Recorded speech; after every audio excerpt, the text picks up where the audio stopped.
I started by growing up in college during the Vietnam War, and really that war and my threat of being drafted really forced me to do a lot of soul searching about what was important in my life and what choices I wanted to make. And through a long process, I decided that I wanted to, well, first of all, oppose the war, so I got a status as a conscientious objector, but also I was not in fact drafted, so I didn't actually have to face that, some of the tougher decisions. But I decided to live in the low-income area of Minneapolis, to be a neighbor of people there, to kind of do daily life and learn more about conditions of poverty, learn more about the neighborhood, try to be active in ways that I could that would be not about forming a program, but really about getting to know neighbors and working in community with the people who lived with me. And I did that for a number of years, did some business startups. That gave me led me to start doing writing and publishing a magazine, which led me to a chance to be a reporter for a small town paper. And in that town was Le Sueur, Minnesota. And after a few months of being a reporter, I made contact with a group of farmers who had an environmental organization called SAVE, Save America's Valuable Energy, that was formed to try to oppose a power plant that the power company had wanted to put into the middle of their farm area. And they had decided they didn't want to have the farms taken away. They didn't really think the plant was necessary, and they fought very hard to prevent that. And it turned out that they had slowed down the process enough that the utility finally decided that they really had better alternatives than putting up a plant there, and they decided not to build the plant. So they were successful in stopping the plant. They also were a very interesting cluster of farmers who farmed organically, conventionally. They belonged to the National Farmers Organization, to the Farmers Union, to the Farm Bureau. They were in different churches, they had different political instincts, but what was really remarkable was they had all started farming together about 1950 near the town of Green Isle, which is northwest of Le Sueur. And these folks had really been concerted about working together to raise a good set of kids. And they'd been helping the kids with learning how to farm on their own farms, with FHA, FFA, really trying to promote a strong community as well as be effective farmers. And what I realized as I talked to them, they actually invited me to work alongside the farm to learn how farming was done. And as I worked in the dairy barn and I did the chores, I really had a chance to get a very good grounding in farm labor. The farmer I worked for was an organic dairy farmer, and this was in 1978-79, but it turned out that he was the #2 corn producer and the #2 milk producer in Dairy County.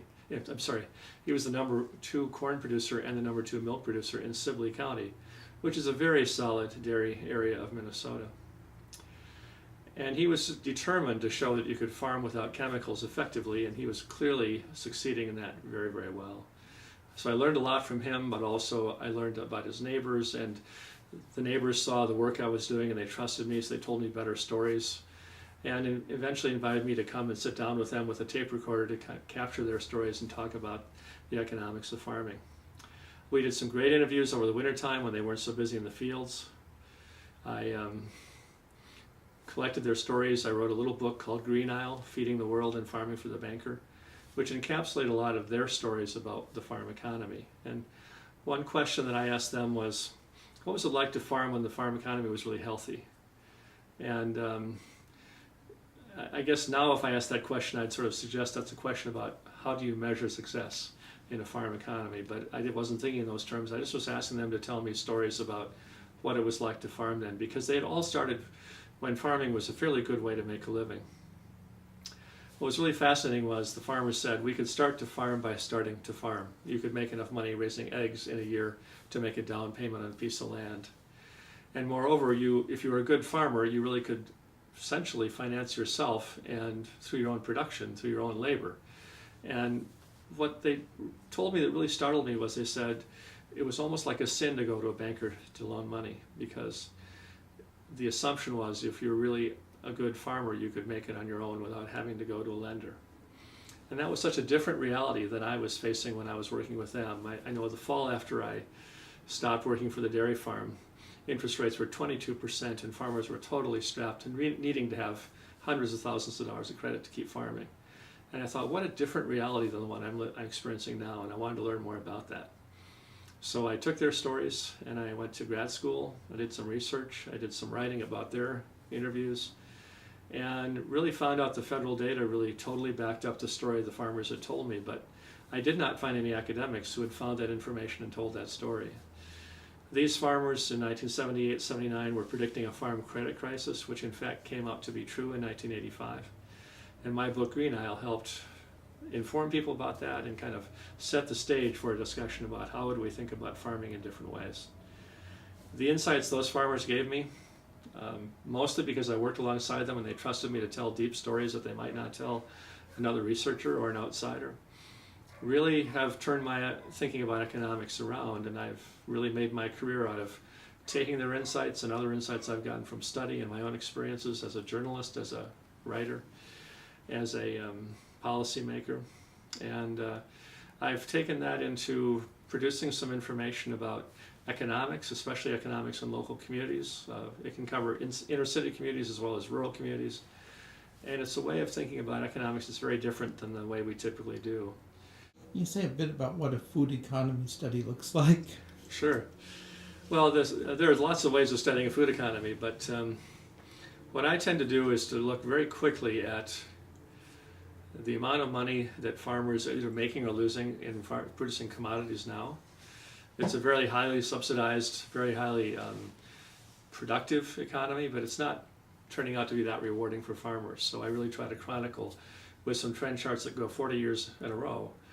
What's been the status for farmers and what's allowed them to make money, what's made them have trouble.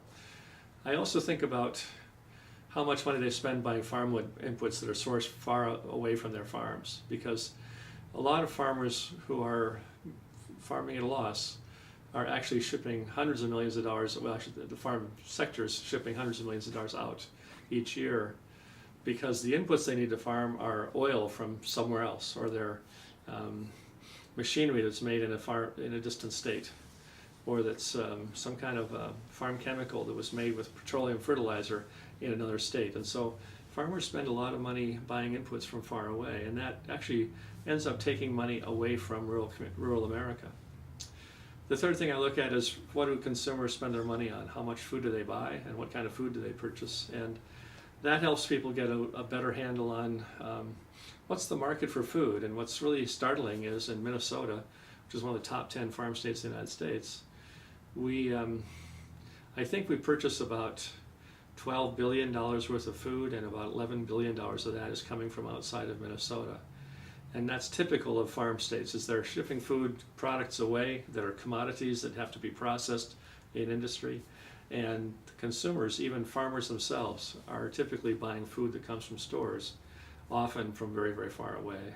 And that's a system that works for some people, but not very well for rural communities. It also means we don't have as good a diet as we used to have. And what I think is most kind of telling is that it all depends on oil prices being very, very cheap. So as oil prices rise, as we get less secure about having availability of oil, we're going to find that that food system will fall apart. And we're going to have real trouble eating unless we found a way to have some alternative that really allows us to produce food locally and produce food closer to where people are consuming it. So when I talk about a food economy, I'm looking at all those issues. I look at the costs of healthcare related to food-related disease for a locale. I look at the costs of foodborne illness. I look at some of the other factors that would sort of help you make decisions about why would it be important to really bring our food supply closer to home. And what use gets made of these studies?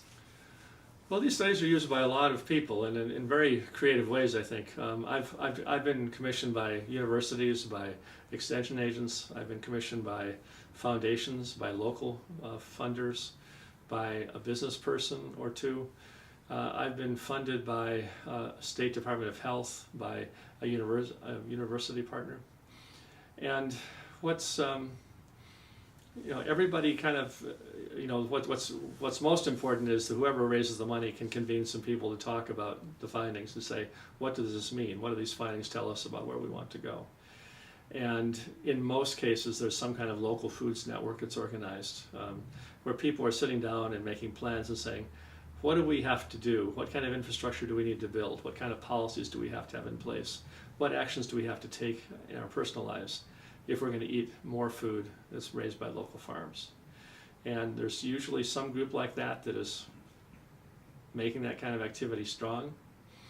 And I give the information to them, and they use this information to draw other people in, such as county commissioners or city council members or mayors or economic development officers or whoever stakeholders really might care about the strength of the local economy, the strength of the county, the ability to feed itself, the ability of the country to really run democratically. All those things are at stake with the food system. Almost every study I've done out of the 85 has shown some real weakness in the farm economy, shown a pattern where farm income has been declining over time. Even though farmers have doubled their productivity, they're making less money now than they were in 1969 in most cases.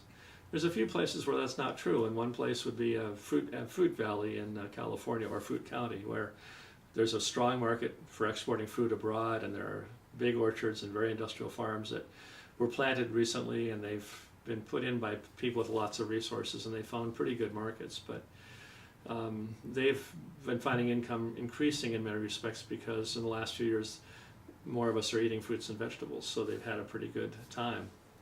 But those are really the exceptions, and I've gone to fruit growing areas that are losing money, I've gone to wheat growing areas that are losing money, I've been in corn growing, soybean growing areas. Livestock production continues to be very difficult for American farmers, and the livestock income has really been declining. I think another thing that surprised me is how few farm states feed themselves. I knew this was going to be difficult, but the statistic that's sort of most critical here is that what farmers sell is about $600 billion worth of food products each year, and of that only 0.4%, about $1 billion, is food that they sell directly to the ultimate customer. They may sell that at a farmer's market, they may sell that at a farm stand, they may sell that through a community-supported agriculture or a CSA operation where they sell shares to members to join the farm. They may sell that through the internet. But it's a very small part of what farmers actually sell. It's 0.4%. And I think most people I see are driving down the highway and they see the corn in the fields and they say that corn is going to feed me at some point. But it's a much longer, more complicated path than that. The other thing I think is surprising, not to a lot of rural Minnesotans, but to me, the issues in inner city America are very similar to those in farm country, because in both places you have people working very hard, working jobs that don't pay very well. Even the large farmers are often having trouble making money doing what they do. And people working very hard, 2 or 3 jobs, you have the sense of families sort of breaking up and not getting as coherent as they used to be because they have so little time together, and wealth being taken away. And so in a very real way, we have a sort of third world being developed in the United States, in our inner city communities and our rural communities. And it's very hard for us to talk about that because we like to think that poverty only happens to them or it happens to other countries. But in fact, about 1/3 of Americans are vulnerable for not eating enough food. Their income is so low that if they have kids, their kids would qualify for a free or reduced lunch at school because they just don't have enough money to eat reliably very well. And we often ignore that because we're so focused on the big farms and the big economic opportunities we chase. But that's a very surprising and shocking finding. I learned that we lose 3,000 people a year to food poisoning, which is like having a 9/11 annually based on our food supply. Partly because we have large industrial operations that have mistakes or have trouble maintaining adequate controls over all that. Partly because our consumers don't know that much about handling food safely the way they used to.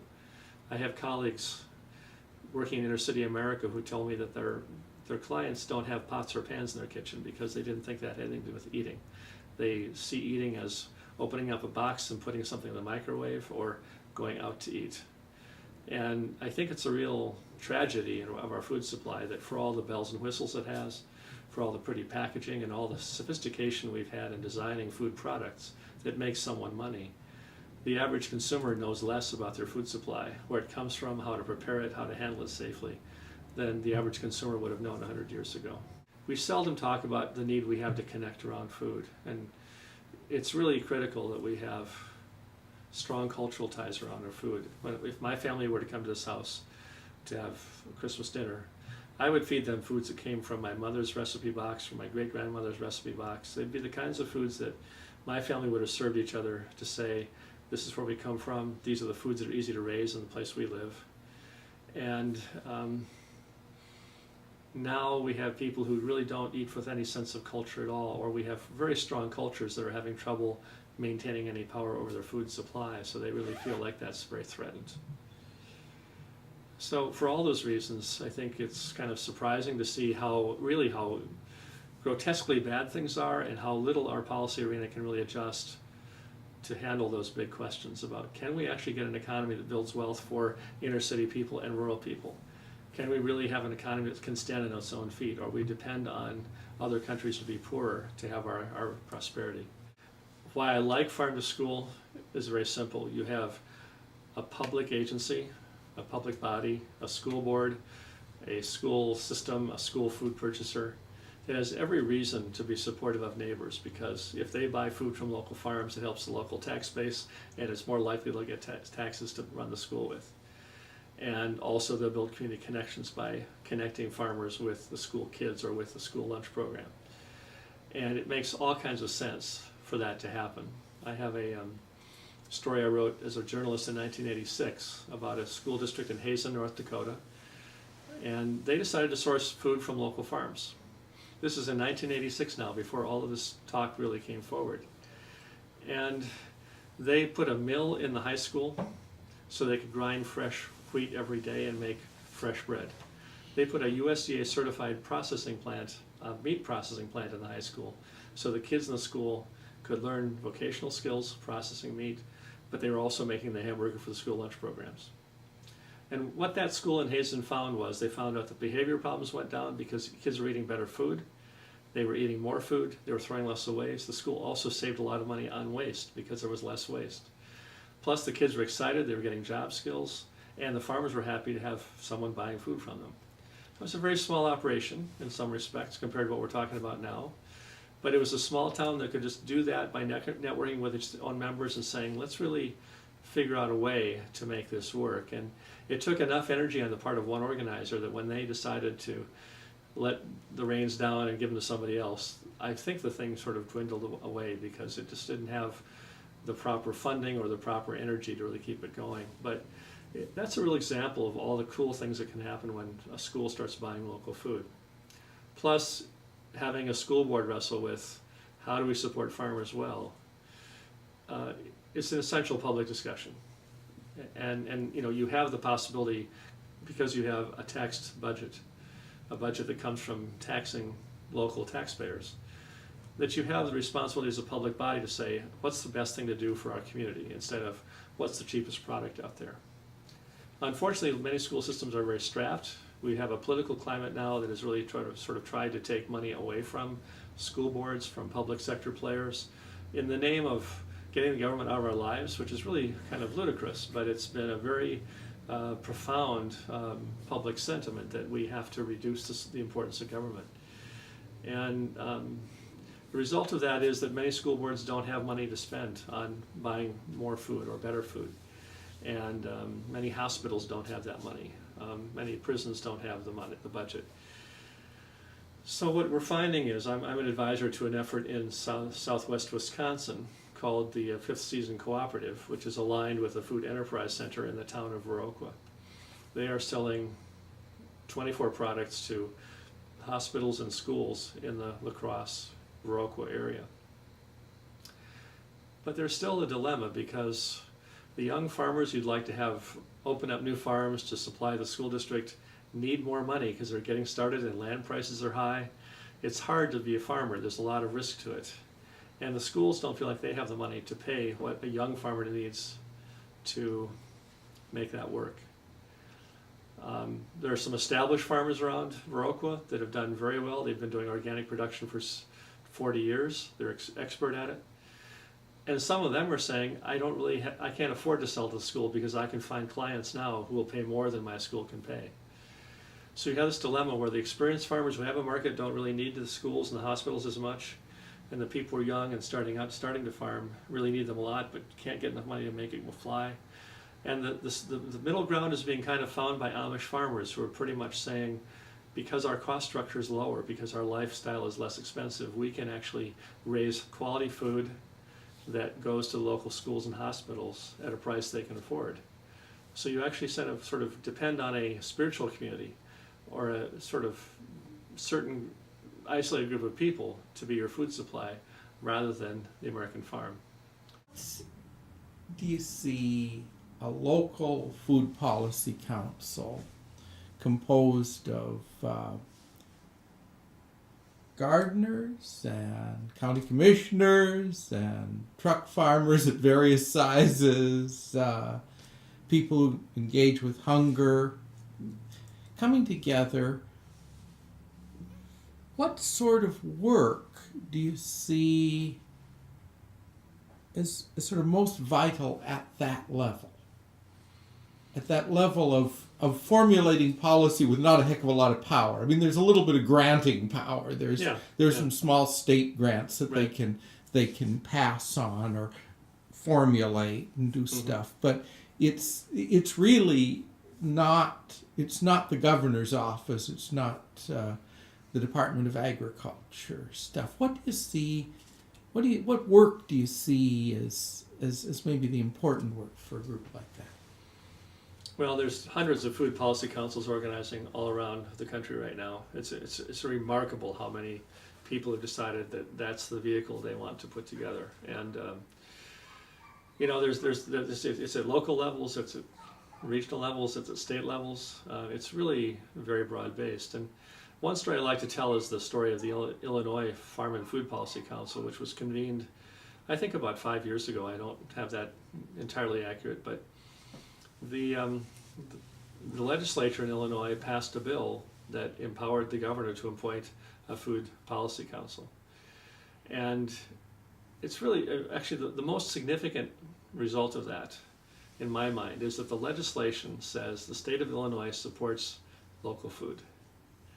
And so suddenly you have state-level bureaucrats who can release some of their time to meet the dictates of a state law. They can help the Food Policy Council, but they can also, in their own jobs, say, it's part of my job to meet what the legislature told us we should do.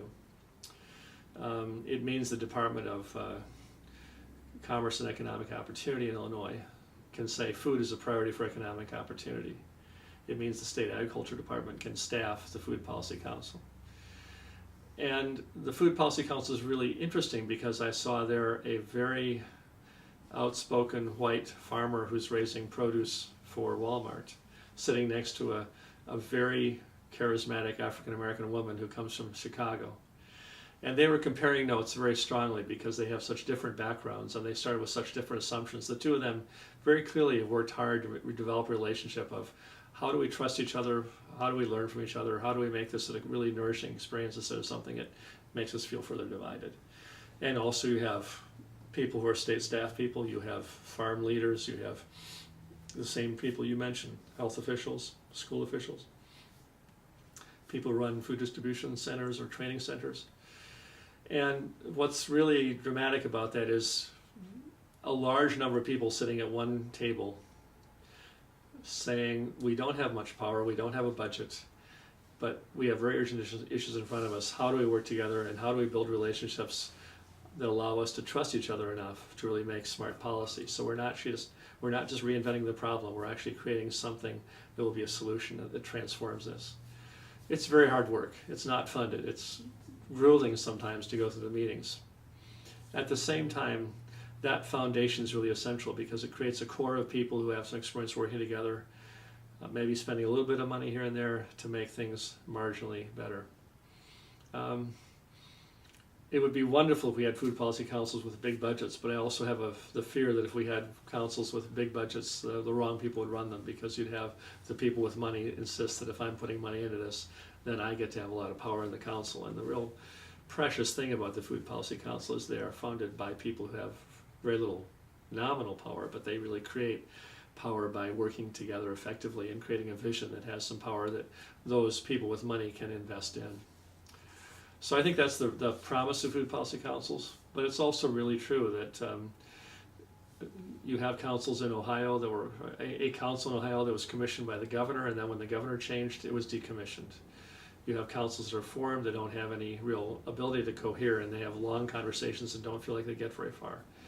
And it's a very mixed bag what comes out of that process. But my suspicion would be that if there was a crisis, for instance, if we had a big ice storm in southwest Minnesota and we didn't know how to solve that problem, people in Marshall or Windham could go to that food policy council and say, you folks are the experts, you've been working together now, can you help us solve that problem?